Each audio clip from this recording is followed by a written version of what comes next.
going to start getting into the big ones, guys.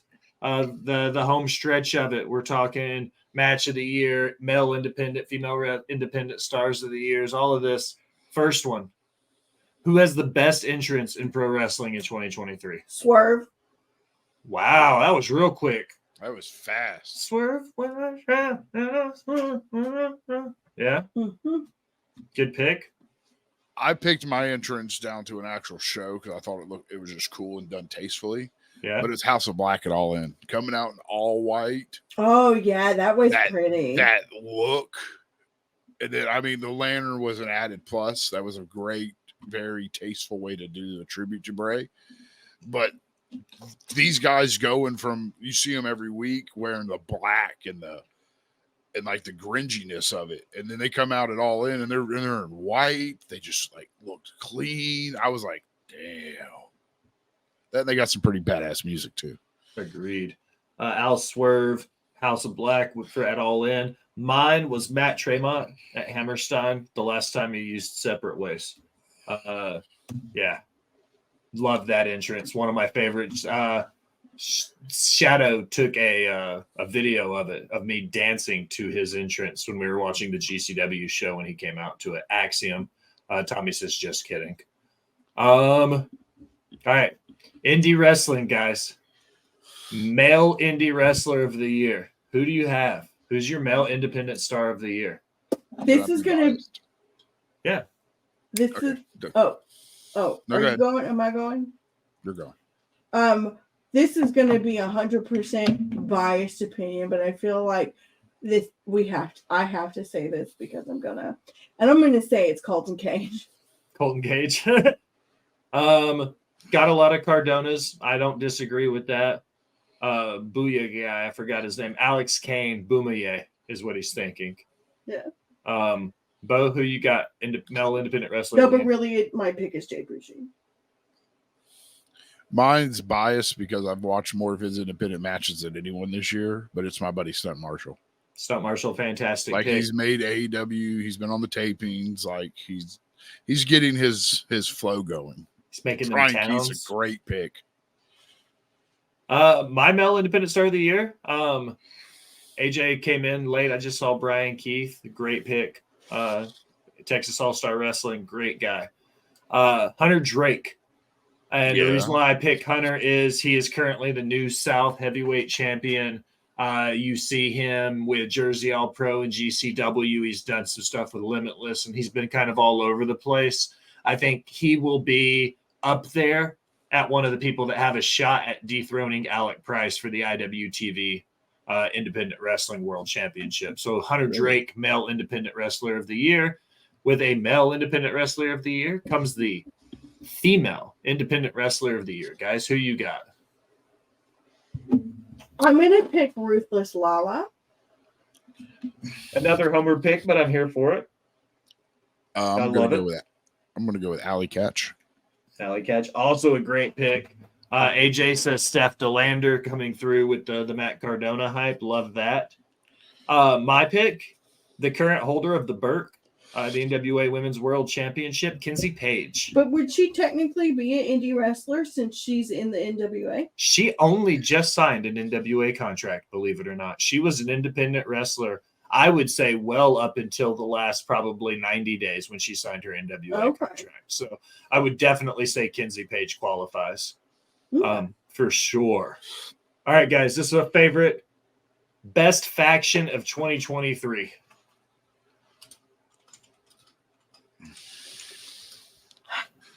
I'm going to go with the Southern Six in NWA. Silas and Alex and Kerry Morton. Those guys. Love the Southern Six. I got a House of Black, got a Judgment Day pick. Also great picks. Bo, who's best faction in wrestling in 2023? My best faction in wrestling in 2023 is the House of Black. I'm really into those guys right now. Also, my pick, Bo. We are fucking on point. Wait. You changed yours. What do you mean? Jax changed his. What do you mean? I thought it was going to be Brothers of Construction. That's coming up later. Oh. Wow, they got a big award. Yeah. Oh, I The thought. acclaimed Daddy Ass for the acclaimed great pick. I'm sorry. My faction, definitely House of Black. Al's sitting here fucking blowing the lid off stuff for later. Listen, in my mind, they're a faction and not just the other thing. Okay. Here's a big one, okay? These next two are big categories. Men's match of the year. Who had the best match in your eyes, match of the year wise? Who gets your match of the year, guys? Brian Danielson and Zack Sabre Jr. at Wrestle Dream. Fantastic fucking match.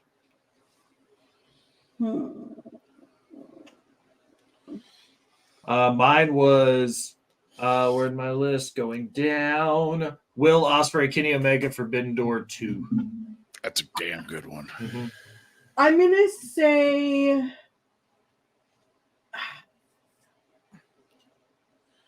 Even though parts of this match were disgusting,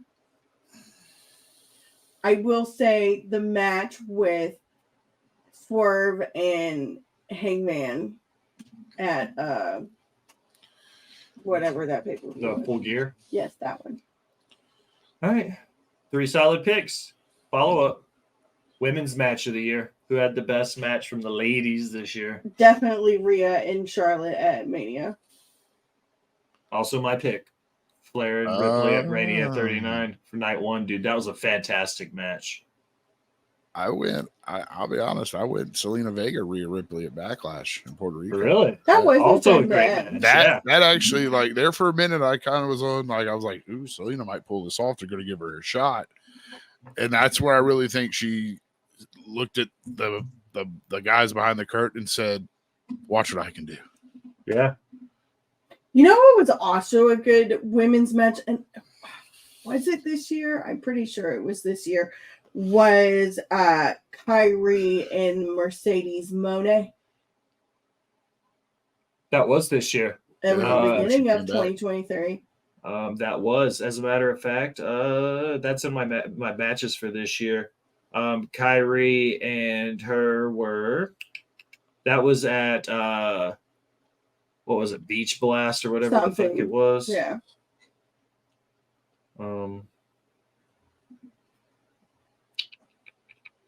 I can't remember what it was called, but it's on my list. Ritter says he doesn't remember matches. I don't remember matches. Jamie Hayter versus Emi Sakura. Matt doesn't remember matches. Trinity versus Deanna at Summiversary, also a great one. Ooh, Also yeah. on the list. All right, guys. Who, in your opinion, held the pencil the tightest? Who was the booker of the year? Who booked the best matches, put the most consistent shows all year? Who was booker of the year? No one. Wow. No, that's not true. That's not true. Shawn Michaels. Scout says HBK. AJ says Scott D'Amore. Bo, who you got? I went Triple H. I thought he did a real good this year with his first year holding it. Tommy's sucking up to the host. I appreciate that, Tommy, but I was not booking anywhere this year. Matt says Michael Hickenbottom. My book of the year, Scott D'Amore. I think he did great things in Impact and TNA. 100% think he was booker of the year. All right. The last 5. All right. Guys, overall, TV shows, house shows, matches, character work, everything. Who was the best promotion in 2023? In a whole WWE, including NXT and all that. Unfortunately, that's, yeah. I also said WWE. If it wasn't for Tyrus, I would have said NWA.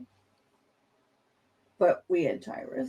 Matt, I did not. NWA had a stellar year as far as shows and stuff, but they were not the best. I said WWE because NXT was one of the most, if not the most consistent weekly television show. Going into that, guys, who gets your call? Who was your best TV show weekly? NXT for me.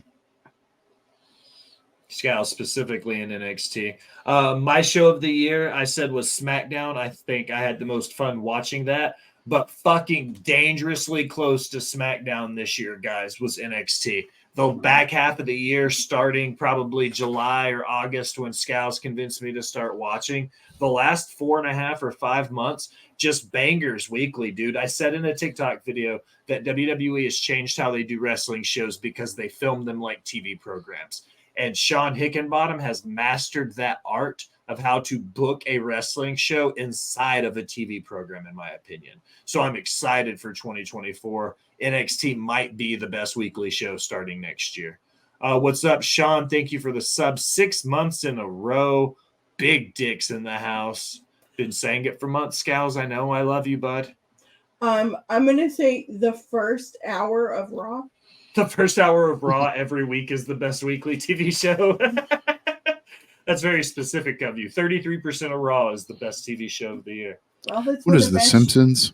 Yeah. That is when the best shit happens. All right, guys. These last three are the three biggest of the year and most. Best book show of the year is Botch Spots, though. Thank you. Thank you, Matt. I love you.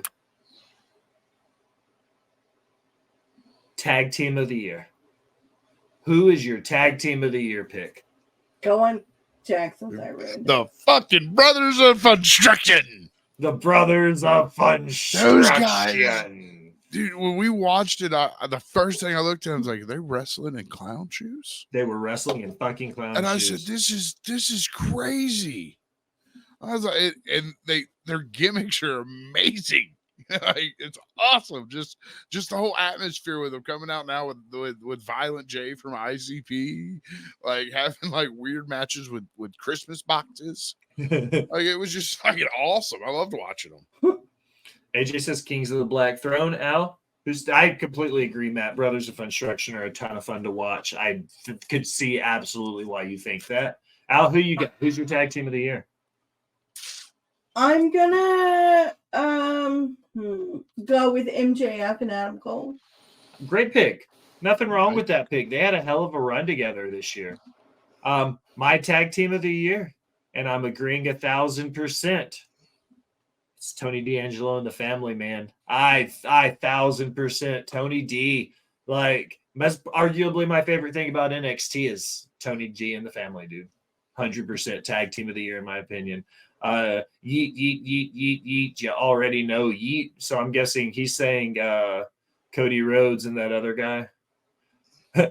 Smacking it off. Brothers of Construction was the worst fucking thing. When I made him watch that match, he's literally, I said, but come on, Matt, they're wrestling in clown shoes. And he said, no, Will. Shoes, dude. They are clown shoes. They're clowns. It's amazing.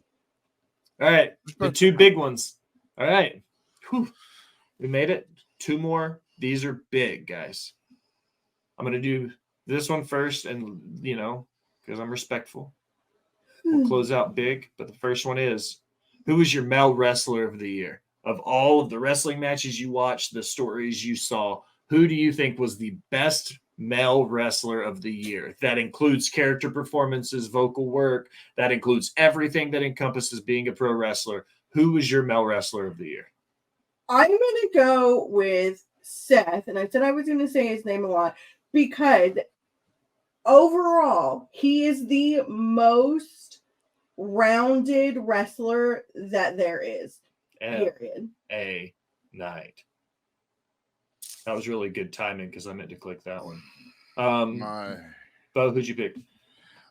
Cody Rhodes is my man for this year. Wow. Okay, I didn't see that one coming. Making the jump, wrestling injured for he didn't have he tore his pecs. There was nothing else he could have done to ruin it any further.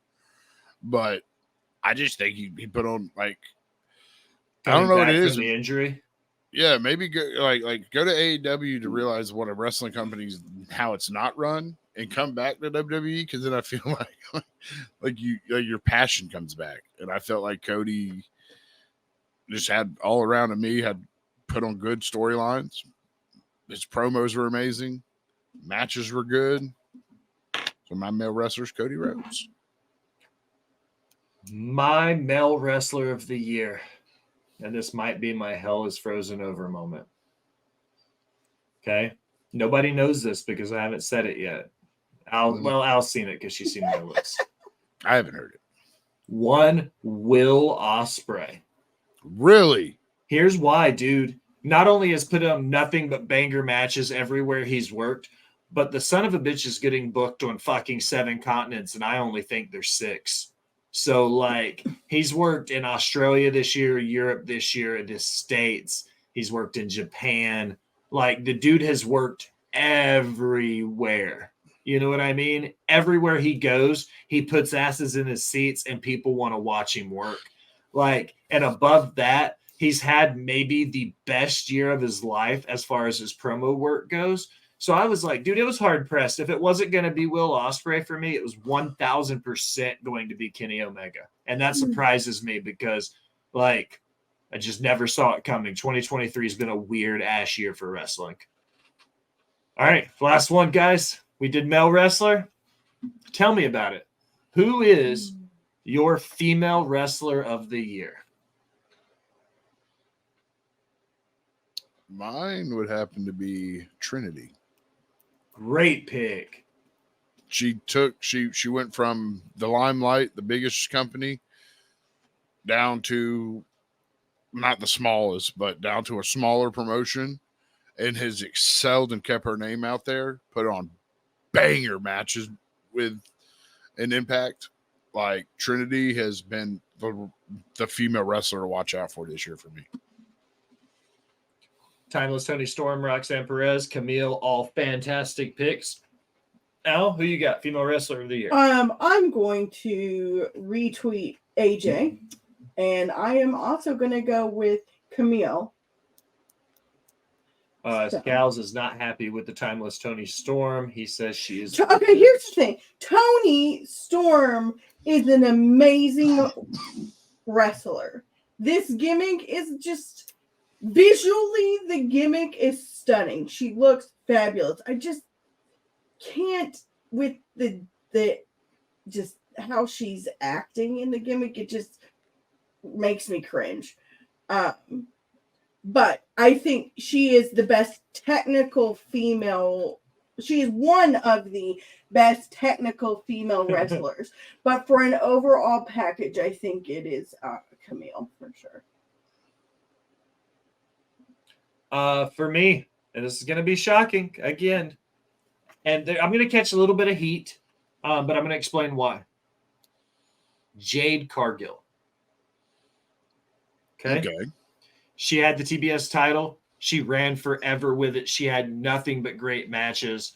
You know what I mean? Towards the end, she was one of the most improved wrestlers of 2022. 2023 solidified herself as a star. But here's why I think she had the best year of all women's wrestling is because when she left AEW, think about the fact that she hasn't touched anyone in WWE now, and she is still one of their biggest women's stars in their fucking company without putting hands on anybody. She's one of the biggest stars in wrestling right now. So in my opinion, Jade Cargill has had one of the best years for women's wrestling without having to wrestle full time. Yeah. Love it. Guys, that was a ton of fun. I'm really glad we got to knock that out. I was glad to do it with y'all this year. Now we get to go back to the fun stuff, the easy part of the show. We get to plug ourselves so we can go home. Bo, tell everybody what you got coming up. What's going on? Tuesday for Nerdy News at 420 right here on River City Radio. NXT on tap on Off the Top Media. Wednesdays on the Wolfpack Podcast or on Wolfpack Podcast Twitch. Anywhere else you want to find me, follow me on Twitter at Jaxpo2020. Did we do Ring Announcer of the Year? We did not. Who do you think? Who's got your Ring Announcer of the Year award? Oh my God, what is her name? Samantha Irvine from WWE. Thank you.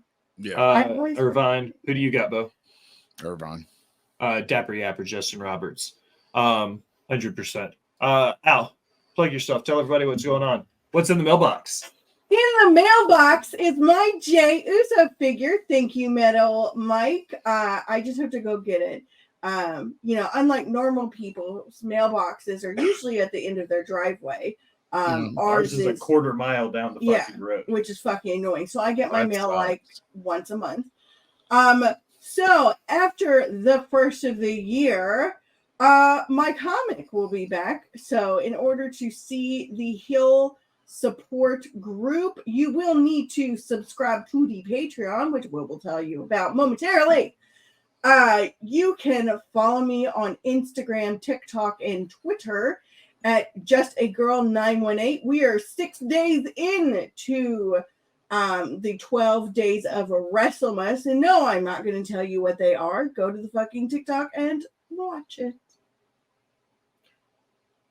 For me, I do have something to plug. Check out Nerdy News on Tuesday. Me and Bo are going to be announcing the first movie in the 420 Up and Smoke Cinema Club that we're going to be covering on Nerdy News coming up in January. It's going to be a big announcement. We've got some fantastic new shows rolling. We've got one for the Fallout show called Into the Vault, where it's going to be a weekly recap show where we cover that. Nerdy News is getting a facelift. Boss Bitch Trivia is getting a facelift. Botch Bots and Chair Shots is getting a facelift. Lots of nice new shiny toys coming in 2024. Can't wait for that.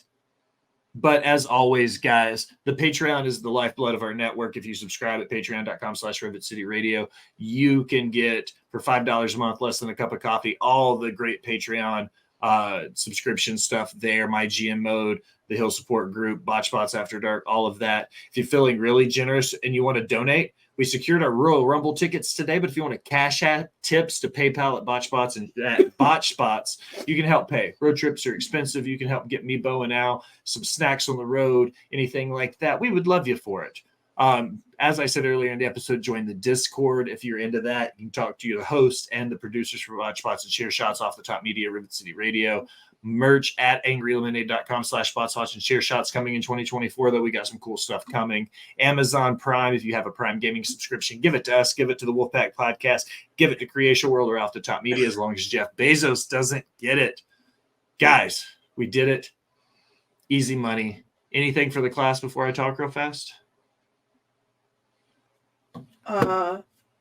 Nothing for you, whore. Couldn't have said it better. Now, as we close another episode of Botch Bots and Chair Shots, say, man, thank you for listening. Remind you where to go everywhere on the internet. Like, follow, subscribe, unsubscribe, then subscribe again. Leave a comment and tell me that Bo has a beautiful build or that Al has nothing for you, whore. Either way, it helps the algorithm and helps find new listeners. If you feel really generous to be one of the VIP people, head over to patreon.com and donate to the Rivet City Radio Podcast Network. You get some fantastic swag. We get some fantastic guests. It's a win-win. I'm writing new intros and outros for next season, guys. For the Ginger Ninja Jaxbo, for the Boss Bitch Al, I am the Will Gray. Thanks for stopping by and listening, my people. See you in January, bitches. Bitch.